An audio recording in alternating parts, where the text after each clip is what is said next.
So welcome back to the channel guys, this is Shubham Vajpayee. Medical की कहानी Shubham sir की जुबानी। ये वीडियो मैं कई बार बना चुका हूँ, लेकिन आज फिर से वो टाइम आ चुका है कि आपको ये ज्ञातव्य रहे कि आपके मेडिकल में क्या कुछ होने वाला है।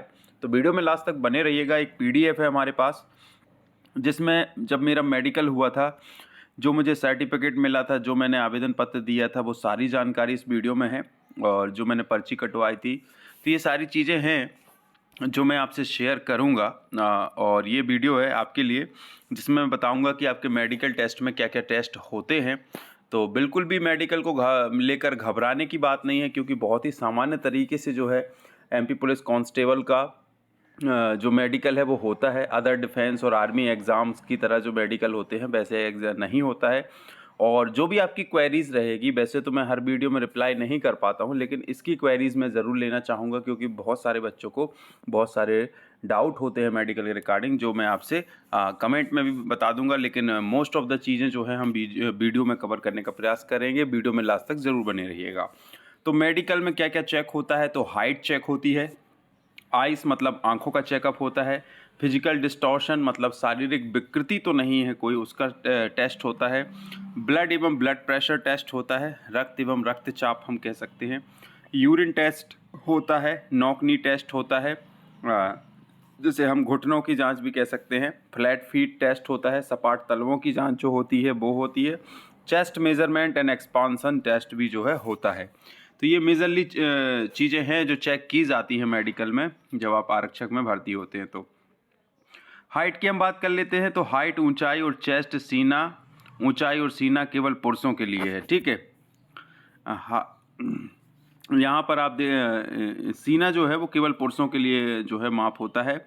और की माप ये देखो, हाइट और चेस्ट की जो माप है जिला मेडिकल बोर्ड द्वारा जिला अस्पताल में मेडिकल टेस्ट के दौरान की जाती है, जिसके अनुसार निम्न ऊंचाई होने पर ही आपको जो है पास किया जाएगा। तो ये जो है आपके रूल बुक का स्क्रीनशॉट है, जो उसमें दिया गया है। 168 सेंटीमीटर हाइट होनी चाहिए अनारक्षित, ओबीसी और एससी कैटेगरी के लिए, ठीक है। और एसटी कैटेगरी के लिए 160 सेंटीमीटर हाइट होनी चाहिए पुरुष कैंडिडेट के लिए। और जो चेस्ट है वो 76 से 81 फूलना चाहिए। और जनरल के लिए, ओबीसी के लिए और एससी के लिए 81 से 86 सेंटीमीटर एक्सपांसन होना चाहिए, ठीक है। महिलाओं की हाइट सेम रखी गई है, 155 सेंटीमीटर। कोई भी कैटेगरी से बिलोंग करती हूँ उतनी हाइट चाहिए ही चाहिए, ठीक है।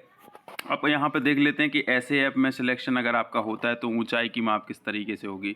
तो सामान्य जाति के लिए 5 फुट 6 इंच, गोरखा गढ़वाली और कुमाऊं के मामलों में 5 फुट 2 इंच, मराठों, अनुसूचित जाति एवं अनुसूचित जनजाति मतलब एससी और एसटी कैटेगरी के लिए 5 फुट 5 इंच। थोड़ी सी यहाँ पे हाइट में छूट है, ठीक है। तो यहाँ पर, और ये जो वक्ष है मतलब सीना की जो है वो 31 इंच है, और फिर फूलने के बाद जो है 33 इंच तक चाहिए, ठीक है। अगर इसको अपन थोड़ा और डिस्क्राइब करने का प्रयास करें तो जनरल ओबीसी के लिए 5 फुट 6 इंच हाइट मतलब कि 167.64 सेंटीमीटर, और एससी एसटी और मराठा के लिए हाइट चाहिए वो 5 फुट 5 इंच मतलब 165.1 सेंटीमीटर, ठीक है। तो आप देख सकते हैं कि ऐसे ऐप में एसटी कैटेगरी के लिए ज़्यादा ही हाइट चाहिए as compare to the DF category. तो सीना की किसी भी कैटेगरी के लिए बिना फुलाए 31 इंच यानी कि 78.74 सेंटीमीटर, और फुलाव के साथ 33 इंच यानी 83.82 सेंटीमीटर सीना की माप चाहिए।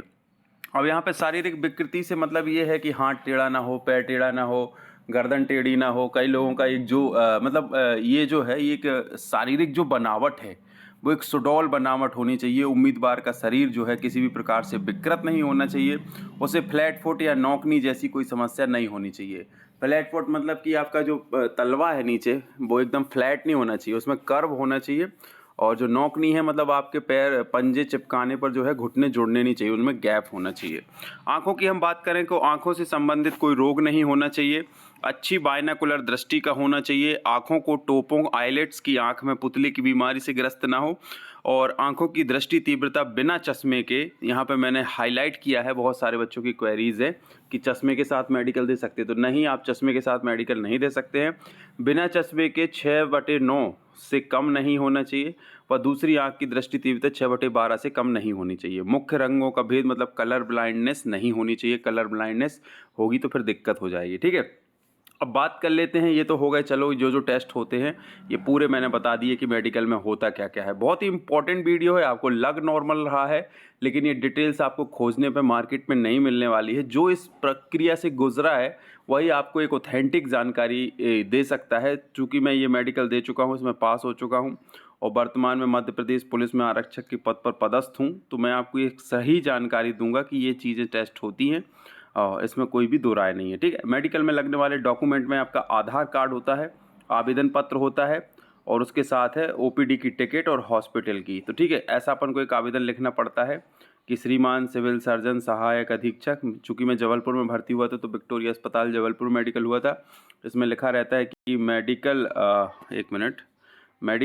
मेडिकल फिटनेस प्रमाण पत्र बाबत निवेदन है कि मैं शुभम कुमार वाजपेयी फला फला ऐसा लिख के जो है आपको देना होगा, ठीक है। यहाँ पर देखिए, यहाँ पे साइन करना होगा, यहाँ पे आप अपना मोबाइल नंबर डाल सकते हैं, सारी चीज़ें हैं। ये वो एक आपको जो है ओपीडी की टिकट कटवानी पड़ती है, 10 रुपये की शायद ये ओपीडी टिकट होती है जो आपको कटवानी होती है। उसके बाद जो है आपका ये ऐसा एक सर्टिफिकेट मिलता है, office of civil surgeon Jabalpur, ऐसा मेरे को एक जो है मिला था।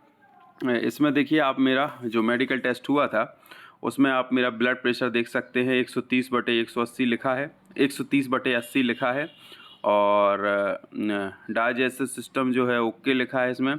और यहाँ पर हाइट मेरी लिखी हुई है, आप देख सकते हैं 179.5 सेंटीमीटर। चेस्ट लिखा हुआ है 95 से 101, मतलब जितना चाहिए उससे काफ़ी ज़्यादा था मेरा, हाइट भी काफ़ी ज़्यादा था। और आई सेटअप देख सकते हैं 6/6 मेरी दोनों आँखें थी, अभी भी हैं हालांकि।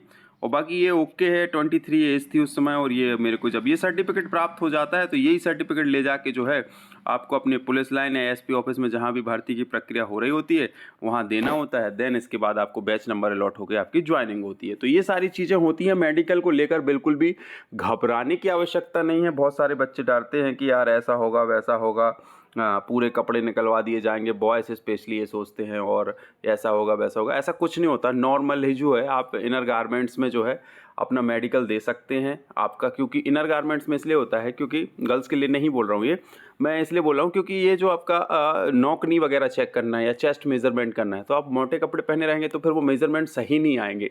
बाकी गर्ल्स के लिए गर्ल्स स्टाफ अलग होता है जो उनका मेडिकल लेता है। तो ये है प्रक्रिया जो कुछ होती है, एक ओवरव्यू देने का हमने प्रयास किया। जो आपके मुख्यतः टेस्ट होते हैं मेडिकल में, मेडिकल को लेकर बिल्कुल भी घबराने की आवश्यकता नहीं है, बहुत ही नॉर्मल तरीके से होता है। आप इसका जितना प्रेशर लेंगे उतना ही आपका ब्लड प्रेशर डिस्टर्ब होगा, और जब आपका ब्लड प्रेशर डिस्टर्ब होगा तो हो सकता है कि आपको बाद में जो है फिर से अगले दिन मेडिकल देने जाना पड़े, या रीमेडिकल दे दें आपको, या कहीं और से चेकअप कराने के लिए बोले। इसलिए बिल्कुल नॉर्मल रहने की आवश्यकता होती है। अब बहुत सारे बच्चों के मन में एक सवाल और है कि सर जैसे हम इस मेडिकल में फेल हो गए या ये जो हमारा मेडिकल टेस्ट हुआ हम इससे संतुष्ट नहीं हैं तो हम क्या आगे भी कहीं मेडिकल दे सकते हैं? तो जी हाँ, बिल्कुल। आप फिर संभाग स्तर में अपना आवेदन करके जो है मेडिकल दे सकते हैं। संभाग स्तर पर भी अगर आप संतुष्ट नहीं हैं तो आप राज्य स्तर पर भी मेडिकल दे सकते हैं। तो मेडिकल की ये प्रक्रिया होती है जो आपके रूल बुक में भी मेंशन है। तो आप रीमेडिकल के लेकर रिगार्डिंग हम एक अलग वीडियो आपके लिए बना देंगे। फिलहाल आपके मेडिकल में जो चेकअप होते हैं वो मैंने आपको इस वीडियो में बता दिया। वीडियो अच्छा लगा हो तो लाइक शेयर कमेंट सब्सक्राइब जरूर कर लीजिएगा, चैनल को बेल आइकन को प्रेस कर लीजिएगा ताकि जब भी कोई नया वीडियो अपलोड हो उसका नोटिफिकेशन आपको मिल सके। ऐसी इन्फॉर्मेटिव ऑथेंटिक वीडियो मैं आपके लिए लाता रहूँगा। चैनल को सब्सक्राइब करके अपना प्यार बरसाते रहिएगा। मिलते हैं नए वीडियो में नई इन्फॉर्मेशन के साथ, तब तक के लिए जय हिंद जय भारत।